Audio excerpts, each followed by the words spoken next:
week now, I've wanted to record a full-length video about procrastination that would help you deal with this problem once and for all. But I kept telling myself, later, not now. And yet this video is finally ready. After watching it, you'll no longer think that something is wrong with you. You won't have the thought circling in your head, why can't I just do what I'm supposed to do? You'll be asking questions based on scientific research on the phenomenon of procrastination.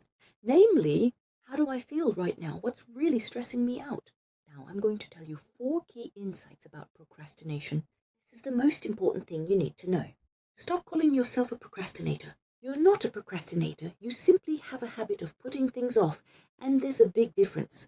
If you call yourself a procrastinator, sooner or later this label becomes part of your identity. But it's important to remember that procrastination is not a personality trait. It's a bad habit that you need to understand, correct, and replace with something better.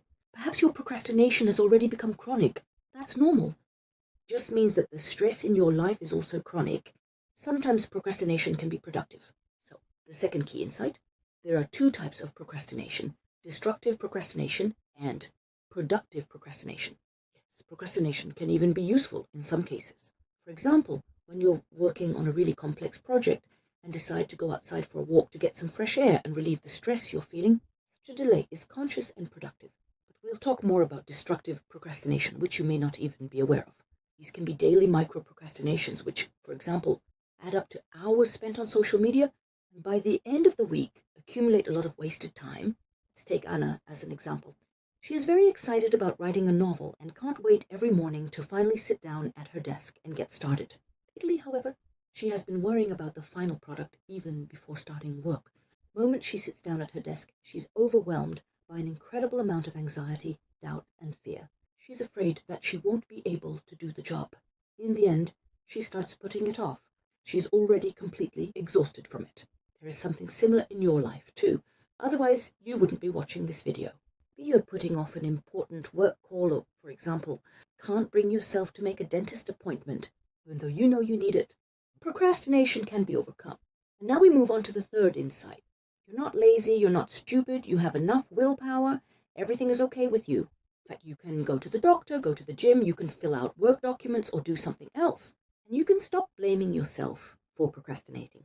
Procrastination can prevent us from changing our lives for the better, even when we know for sure that, for example, a job change would benefit us. We can postpone this decision, expecting to face difficulties, so you're stuck in what researchers call the procrastination cycle. And this is a vicious cycle because you think incorrectly about procrastination. First insight, stop calling yourself a procrastinator. Procrastination is a habit and it can be unlearned. Second insight, there are 2 types of procrastination: destructive procrastination and productive procrastination. Third insight, you can overcome procrastination. It's not about laziness or lack of willpower. It's about understanding the science behind the phenomenon. So the fourth and most important insight, procrastination is caused by stress. Every time you catch yourself putting things off, it means you're stressed. You're avoiding stress, that's the whole point. You're not avoiding painting, you're not avoiding joining a theater club. You're avoiding things that require mental energy because you're trying to avoid stress. Procrastination is an attempt to feel better in the moment. It's a subconscious desire to feel good right now. It seems counterintuitive because, for example, the artist Widdy really wants to paint. So why doesn't she start painting since she'll feel good then? Well, let's dive deeper. Think for a minute about what's stressing you out right now. Maybe you're upset that your parents' health is declining, or you have financial problems, and it's completely taken over your thoughts. You're going through a divorce. This important thing on your mind, you carry it around like a backpack full of stress. You think about it all the time. It can even be hidden in your subconscious. Then you come to work, and you need to write a report, make a few calls, and a bunch of other stuff. And your brain says, do you want me to do this right now? Don't you see this stress backpack? Do you want me to make 15 calls when I was worried all weekend about my financial situation and my mom's health? I need a break. Let's just watch cat videos or dance on TikTok. And without even thinking about it, you start procrastinating. Why? Because you're trying to feel a little better right now. That's why I put off making this video for a whole week. It just seemed like a huge job. That's what the writer Anna is going through. And that's why we need to stop putting things off. It can quickly get out of hand. Anna's worried she won't come up with a great story, or that she won't write as well as the big authors. She's stuck in this rut where it's almost comfortable to do nothing. But don't worry, it's totally normal to get stuck in procrastination and to know what you should do, but just not be able to do it. So how do we get out of this? Our minds are pretty complex, right? Sometimes we want something really badly, but just can't seem to make it happen. Other times we push ourselves really hard for future rewards. But it's important to do this without beating ourselves up or burning out. So how do we do that? As a psychologist, I've found that understanding ourselves is key.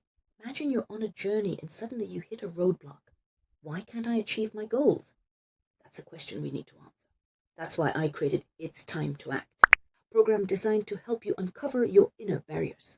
In this program, you'll embark on a journey of self-discovery. You'll learn what's holding you back and how to overcome those obstacles. As a psychologist, I help people get to the root of their problems. We dive deep into their feelings and needs to understand what's really going on. That's what my psychological analysis is all about. The best part, you can do it all from your messenger. Need to schedule appointments or find time to meet up. You can work on yourself whenever it suits you. First up, you'll get a bunch of questions to help you figure out why you keep putting things off. You might be surprised by how many there are. Then we'll do a guided meditation. I've put this analysis together to help you uncover your deeper motivations and understand what's been holding you back. The final step is all about taking action. We'll recap everything we've learned and get you ready to tackle those tasks you've been avoiding. It's a deep dive into both your mind and your heart. All you need to do is be honest with yourself. I promise you'll feel so much more motivated after this. Want to know more? Check out the description below. And don't forget to like and subscribe.